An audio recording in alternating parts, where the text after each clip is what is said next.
सर्वांना श्री स्वामी समर्थ. हॅलो, मी खूप दिवसानंतर डीमार्टला आले होते. ते पण गोल्यामुळे शक्य झालं. गोल्या आता स्कूलला जायला लागला म्हणून म्हटलं त्याच्यासाठी एक लंच बॉक्स आणि वॉटर बॉटल घेऊयात. खरं तर त्याला वॉटर बॉटल खूप दिवस झालं घ्यायची होती. त्याची जुनी खराब झाली होती, पण माझ्या लक्षातच राहायचं नाही. मम्मीने यावेळी मला आठवण करून दिलं म्हणून मी डीमार्टला निघाले. म्हटलं आता यावेळी काही झालं तरी घेऊनच जायचं. खूप बघितल्यानंतर मला तिथे काही वॉटर बॉटल पसंतच पडत नव्हत्या, पण म्हटलं आता युनिक आणि वेगळी हवी होती का कोणती घ्यावी हे मी पण कन्फ्यूज होते.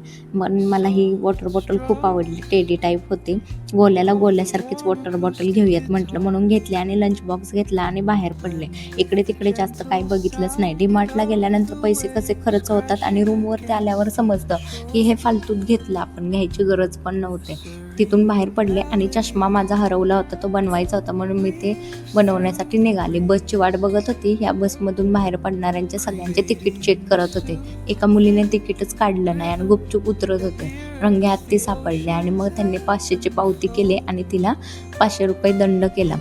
मग मी इकडे चष्मा बनवायला आले. चष्मा बनवला. खूप वेळ दुकान बंद होतं. वाट बघून चष्मा बनवला आणि इकडे नाईटला जायला निघाले. तेव्हा मिताली ब्युटी पार्लरमध्ये आले होते. मी नेहमी इथेच येते थ्रेडिंग वगैरे वॅक्स करायला. खूप छान पद्धतीने करतात ते. थ्रेडिंग वॅक्स सगळंच फेशियल वगैरे मस्त करून देतात आणि त्या ओळखीच्या झाल्या, त्यामुळे बोलणं चालणं हे खूप छान झालेलं आहे.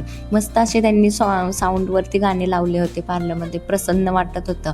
पूजा केली होती. अगरबत्तीचा वास पण खूप छान असा दरवळत होता. मला नाईटला जायचं होतं आणि त्यांना म्हटलं फास्ट होईल का, पण खरंच त्यांनी 10 मिनिटाच्या पण आतमध्ये खूप फास्ट छान असं थ्रेडिंग करून दिलं होतं.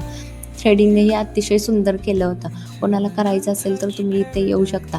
अगदीच गोवर्धन टेंडर्स म्हणून दुकान आहे कर्वेनगरमध्ये, त्याच्यासमोरच त्यांचं पार्लर आहे. माझी बस पण इथेच येते. नाईटला जायचं होतं म्हणून मी इथेच थांबून वाट बघत होते. बस आली. बसमध्ये बसून पटकन जागा पकडली आणि पहिल्याच बसला गेलो. 3 बस असतात आम्हाला ॲक्च्युली, पण मी नेहमी पहिल्याच बसने जाते कारण जाऊन पुढे आर्यामध्ये चहा प्यायचा असतो. मस्त बस पकडली. गेले आर्यामध्ये चहा पिऊन आम्ही नाईटला गेले. नाईट सुटल्याबरोबर मी स्वारगेटवरून सातारा बस पटकन पकडली. मला कधी घरी येईल असं होत असतं. मी प्रत्येक ऑफला घरी येते कारण माझं बाळ माझ्या मम्मी पप्पांकडे असतं ना, म्हणून.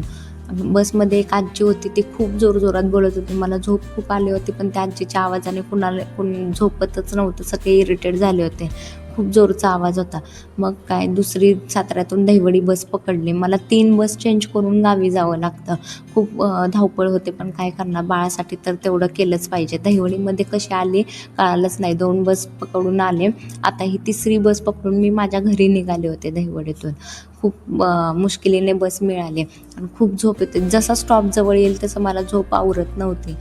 मला बाजूच्या आजीने बसमधून उतरवलं, तुझा स्टॉप आलाय उतर म्हणून.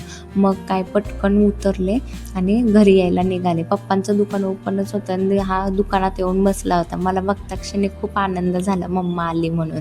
तर नेहमीच खूप खुश होतं. घरी आल्यानंतर वॉटर बॉटल आणि टिफिन बघून आमचा आनंद तर गगनातच मावत नव्हता. मग काय, मम्मा माझी मम्मोडी करून मिठी मारून पप्पी घेणार. गिफ्ट मिळाल्यानंतर काय, पण गिफ्ट नाही मिळालं तरी पण माझा गोल्या माझ्यावरती तितकंच प्रेम करतं. कसं वाटतं?